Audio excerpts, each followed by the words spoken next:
organization is John Rougthon Ministries Incorporated, which is also known as Spirit of Faith International. This is a Christian organization that focuses primarily and oversees Christian ministry, although also here in the United States as well. Awesome. And tell us a little bit about kind of what you're doing. You know, that's your mission, but practically, what are you doing in the community and in the world? Well, the primary focus of our work has been in Northeast India, where my wife is from. And we started in 1994 a church there and also a school. And we've started other works as well, other branch churches. And I also have been traveling throughout the United States and other countries as well. Just came back from this year, Nepal. I spent a month there, and in England and Hungary. And this is more like itinerant type work where I'm traveling to different churches primarily and speaking. And that's the gist of what we do. Okay, awesome. How about sharing with us a big success from this past year, something that kind of stands out in your mind? Well, for me, it's been a bit of a transition period for me, but my daughter has recently gone to Northeast India. I have 3 children, and they were all raised there. And not too long ago, she went back, and she's done a terrific job. I've actually been in America over the past year and a half, and she's been there kind of in my stead and really done a great job improving a lot of things there in the work, in the church and the school. And then I've also, as I mentioned a moment ago, I've had some new doors open up traveling in different countries as well. And so I'm excited about that. Hey, what other countries are you heading to? Well, there is some possibility of going to Australia. That's still in the works. I definitely will go back to Nepal again soon. And I'm sure I'll go back to England as well, and we'll just see where it goes from there. So kind of going all over the world. That's fantastic. So what made you decide to start working with our firm in regards to your nonprofit? So actually, we were under the auspices of sort of an umbrella organization, which sort of catered to, I think, smaller churches and Christian ministries. And I really felt for some time that I wanted to at least have that more distinct identity without being always listed, you know, kind of like the footnote that we're under this other organization, because we've been doing this for over 30 years. And you know what, to be honest with you, and this might help some of the people who are watching this video, I had been told by numerous friends that it's a very difficult process. It's very complicated. It's extremely expensive, and, you know, just don't even bother. And I had a kind of a change in my status where I came back to the States on a more permanent basis. And I just felt like, well, now's the time. I've got the time to do this, as opposed to just visiting the States for a few weeks. So why did I come to you all? You know, honestly, I went online and just began to investigate on my own. I think I contacted several law firms who said, well, actually, that's not what we do. We're more like, you know, something like criminal law, real estate, whatever. And somehow I kept coming back to you all, to your website. And so I made that initial contact. And what I found out is everything I was told was actually incorrect. It did not take that long. It was not that complicated. And it wasn't, honestly, relatively speaking, not that expensive. Well, good. I'm glad we could help, and it worked for you. What about your experience working with our team? How's that been?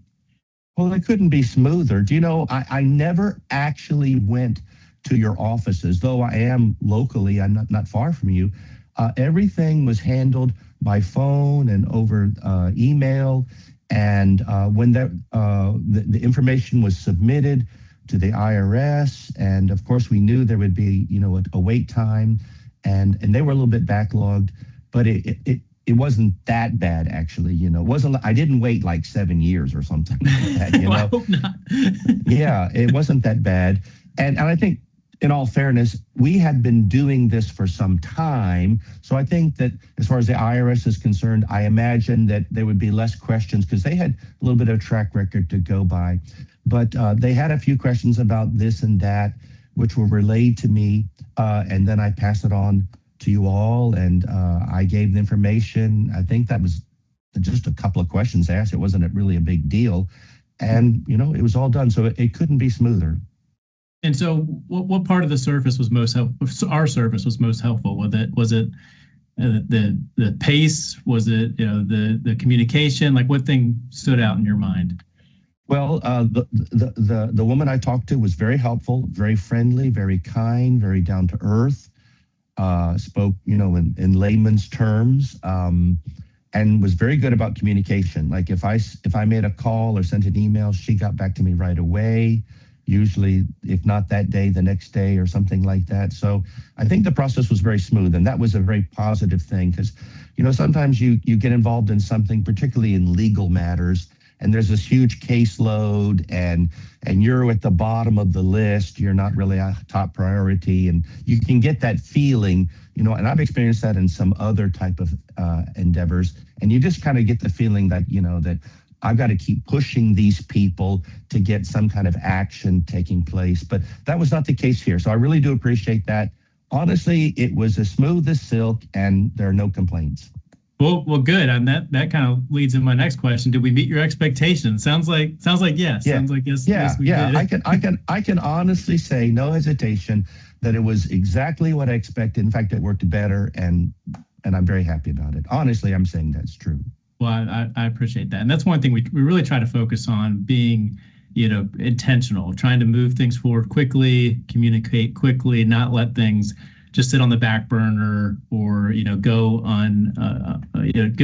go unfinished. We want to engage a client, move them forward, and complete their project as quickly as possible. Obviously, with the IRS, there's some things that are out of our control and out of everyone's control, and that can vary from time to time. But hopefully, our part, we were quick to get it done, and we try to really pursue excellence from that standpoint.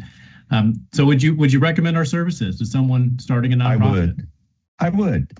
And so, if you're out there and you're thinking about taking that next step to becoming a 501c3 or a similar situation, I wholly recommend it, and your firm, and I would encourage everybody to check it out. It was, as I said, everything I was told. It's very hard, it's very difficult, very expensive. That turned out not to be true at all. In fact, I wish I had done this several years ago.